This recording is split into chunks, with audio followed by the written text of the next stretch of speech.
The Wayne Ayers Podcast. The Wayne Ayers Podcast. Woohoo! Time to wake your ass up for a blessed day.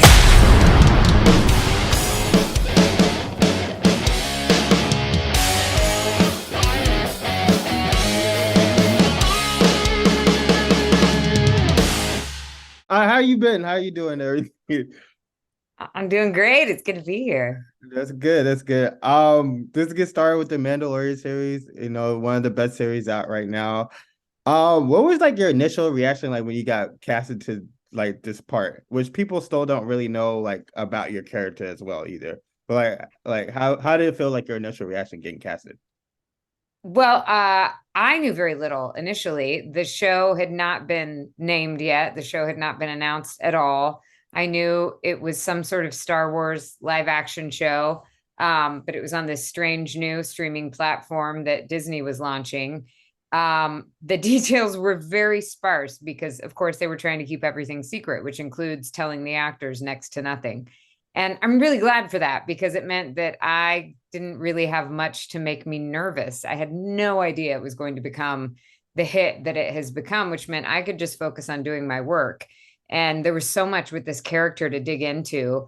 I mean, so little information, but she's so rich and she, I feel like she symbolizes so much. She is the mentor to Din Djarin, and she's really this archetypal figure within the series. And there were a lot of images that John and Dave gave me to think about. And there's just so much that I love thinking about with her. She's different from any other character I've ever played. So she gives me a lot to contend with.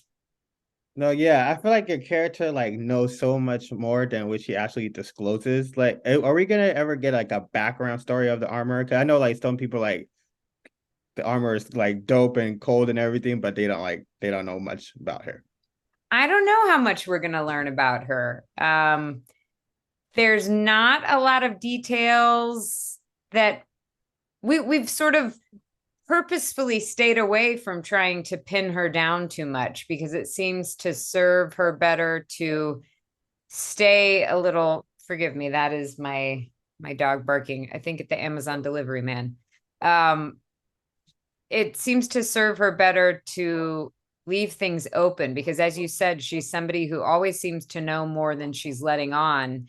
And I wouldn't say that she necessarily can see the future in a very specific way, but I think that she has a sixth sense about things. I think that she can sort of feel her way into things that might happen. And she sort of knows, she knows how to guide Din Djarin. She knows his potential. And I think that she has great hope about where things could go.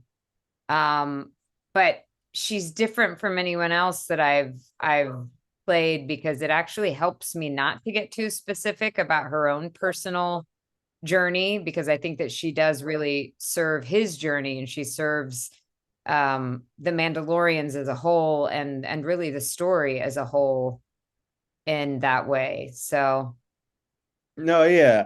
I know one thing like what Star Wars does is like the epic helmet reveal. I know you can't say nothing about it, but like what's like your ideal like helmet reveal if you could do it? Like just in your oh my own gosh, character. I've never thought about it. Like what would be like your ideal helmet reveal? I know Star Wars always nails it, but it's like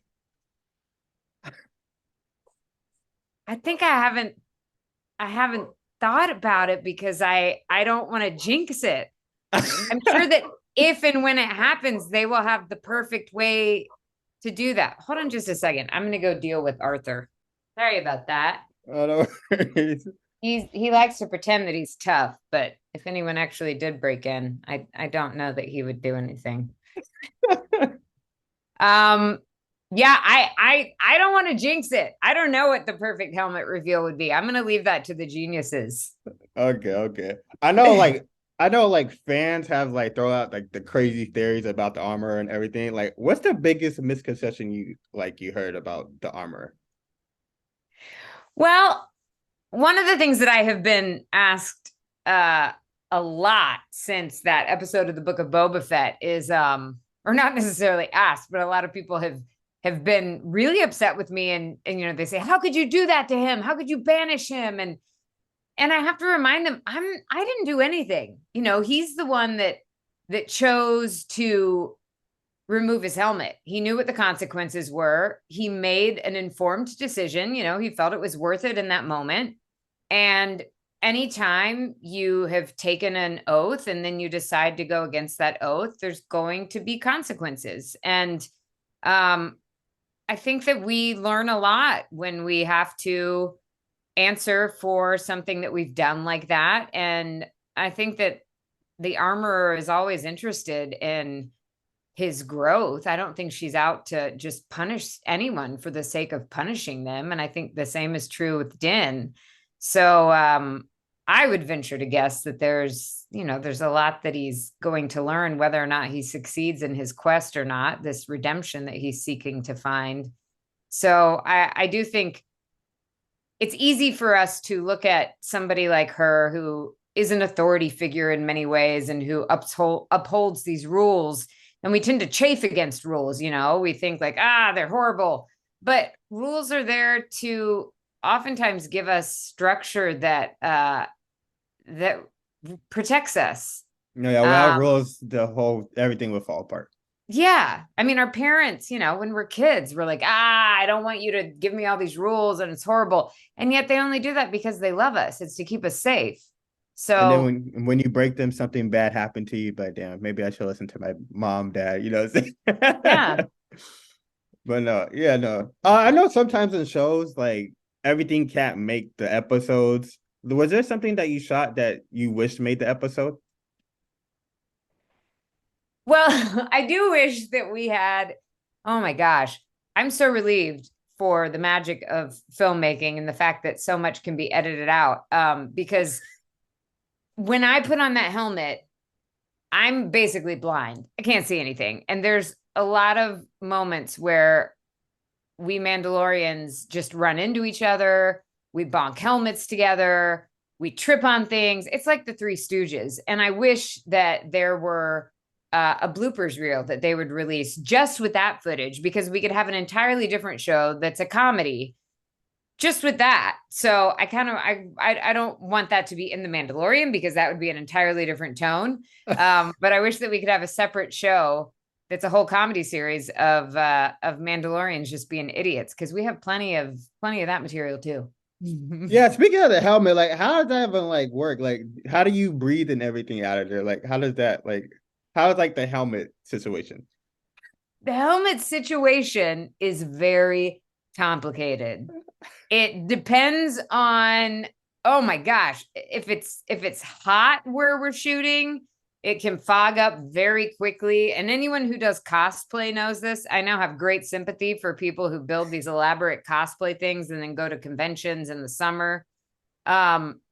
Your visor fogs up. You can't really see. If you're having to do any heavy breathing, like if you're running or if you're in a fight scene, that gets complicated. If it's cold out, it's quite wonderful, because then it keeps you warm. When we do have to do these heavy action scenes, like when we were fighting that gator, turtle, dinosaur, whatever it was, they had chin straps to try to keep the helmets on. But even then, I saw with some of the stunt performers, they were doing these incredible stunts and flying through the air on these wires, and then a helmet would fly off. And obviously you can't use that take because the Mandalorians can't remove their helmets. So then they would have to go back and do the whole thing over again. So helmet acting is a very special challenge. Is there a microphone in there, or headphones where you guys can hear yourself? Okay, cool. Yeah, because they record all of the dialogue while we're shooting the scenes, and then we go back afterwards, and if there's anything that got muffled or something, we re-record that. Or if they decide they want to change a line, if they realize afterwards, oh, we could rewrite this line, we think this would work better for the scene, that's really easy to do because you don't have to match it with anybody's mouth movement. So that's great. Okay, I know you just listed a bunch of it's not I don't want to say bad, but it's I personally would have wanted to have a helmet on. Is there anything good when you wearing a helmet at all, or no? Oh, yes. I mean, first of all, I don't have to go through hair and makeup when I get to set, which is great. That saves me about 2 hours. And it's also kind of great to be sitting there, in between takes when they're setting up all the lights and everything, I can just kind of sit there and watch everything and nobody knows what I'm thinking. It's kind of a sneaky little situation, and I like it. Oh, speaking of what do you call it, your character, I know like fans are expecting like a little showdown between Bo. Like, is that gonna ever happen? I don't know if you can probably speak on it. You cut out a little bit. You said a showdown between me and who? Bo Cotton, because it's looking like it's going to that way. Can you hear me? Oh, well, wouldn't you like to know? You're trying to get spoilers out of me now. I don't know. I mean, they're two incredibly strong and smart women. So I think it would be interesting for the two of them to meet. We'll see what happens. Where's like your favorite character outside of your character on the show? Probably Baby Yoda. Well, I have to say Baby Yoda because that's everyone's favorite character, right? Yeah, I know. It's like baby, it's just so adorable. I got to go back to Werner Herzog's character though in season 1 because he fascinates me. No, yeah, that's actually like another good one. Do you have like a favorite Baby Yoda memory or favorite not memory, but scene? 'Cause I love me personally. I love when Baby Yoda was playing with the wires, and he also took the kids' food. That was like that was epic. That was just so cool to me. Yeah, I mean the when he's standing there sipping the grog, that's pretty epic. He's got so many great moments that are just these single like reaction takes. And it's such a testament to great editing because they know exactly when to cut to him to get his reaction, which is so subtle and specific and such great storytelling. No, yeah. I feel like there's gonna be like a civil war. You probably can't touch up on that either. But like, how would you like to see? Like, if you could, like, how would you like to see stuff go down? There's going to be a what? Sorry? Like a civil war between like in the Oh, a civil Mandalorian. war. Yeah. You Like tell me. What do you think? I know. I just feel like there's gonna be like a little civil war coming through. I don't know what to expect, but yeah, never mind. We'll just leave that alone. Let's go like Star Wars movies. What's like your favorite Star Wars movie? The Empire Strikes Back. That is like I love that one. I go between that one and New Hope. I feel like New Hope sets it up. Yeah, I mean that's the OG, right? Yeah, I feel like yeah, those two, but I go back and forth. Like New Hope kind of like for me is like Infinity Wars, and then like Strike Back is like Endgame. Like it sets each other up for the. I love those are my favorite too. Although when I was growing up, I feel like I don't remember what the first one that I saw was, but I remember getting so attached to the Ewoks when I was a kid, and I would play Ewok adventures in my backyard because I was just in love with them. They were my jam. And so I have all these like hazy memories of Ewoks just being like my playmates when I was a kid because I guess they were my imaginary friends.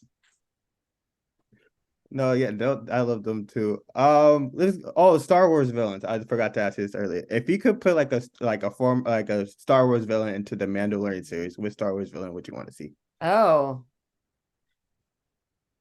I mean, I think Jabba would be a good one because he's very slow moving and I feel like I could take him out pretty easily as the armorer. You don't want no difficult challenges or So nothing. You just want an easy flow. yeah, let's just take him out and get on with it. The Mandalorian people have suffered enough. I don't want to have a formidable enemy. Come on. Moff Gideon is challenging enough. Don't give me somebody else.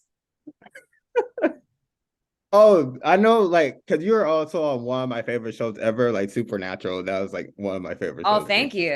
like ever. Amara killed it. I just want to know, like, if you could like have like a tag team, like just somebody team up to go against like any enemies, would you rather have Sam and Dean or the Mandalorian and Baby Yoda? Oh no. See, now you're gonna turn one of the fandoms against me. It depends on who the enemy is because they both have very specific skill sets. If I'm going to go up against some vampires, I want Sam and Dean, obviously. But if I'm going to go up against some like some weird alien with like tentacles coming out of their face, then obviously I want Din and Grogu. I know. I feel like both of them can go with each other because Sam and Dean over here fighting the Leviathans and Yeah. going against God and everything. Like, so it's like, I mean, you put them together, you can't be stopped. Yeah. You basically got every single enemy covered. No, yeah. How did you feel about the supernatural ending? Cause I like how it ended. The thing that I really, really liked about it is that I felt like first of all, how do you end a series like that? That's gone on for 15 seasons, that has so many characters that the fans have fallen in love with, and it's covered so much. And I think that it was wonderful that it came back to what I felt was most integral to that series, which was the family relationship between those brothers, and then what was most important to each of them. I felt like they each got an ending that was fitting for them. Now, beyond that, it was unfortunate that it had to end during COVID, because I know that they had written some other things that they wanted to do that they just couldn't because of the restrictions of COVID. I didn't love how Amara ended.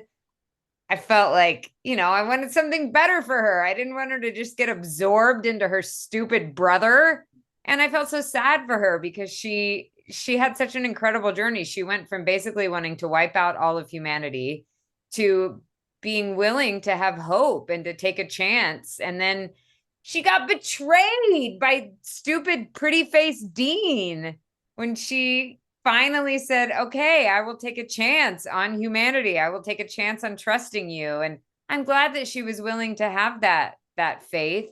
It's too bad that she kind of got kicked in the teeth, but I like to think that she is having a wonderful time with Jack now, and that things are going okay for the two of them. Yeah, I was like kind of hoping they kind of just let Amara alone, and then like they did like a spin-off series. 'Cause I feel like they could still do a spin-off series just with because what do you call it? I think Sam had a kid, and then I think Sam's kid was doing Oh the my thing. gosh, So they could do like 25 spin-offs with all the yeah, characters from but that yeah, show. I really was expecting like, okay, you can put like Amara alone, and then yeah, I kind of wanted to see more from. I feel like we were robbed from more Amara moments because like, oh, like she was like stronger than Chuck and everything, and just the whole storytelling, and then kind of just like I don't know what happened. I feel like they could have done more with your character. Me personally. They could have done more with, I mean, this is the thing. They wrote such brilliant characters, and there was just no way to end all of them perfectly. They had to tie it all up somehow, and they had to focus on Sam and Dean. So Yeah, no, it's true. But like you guys could let a little leeway to the possible spin-off, but it's okay. Oh, you also voiced Emily in the Last of Us video game, I believe. I did the motion capture for that too. Yeah.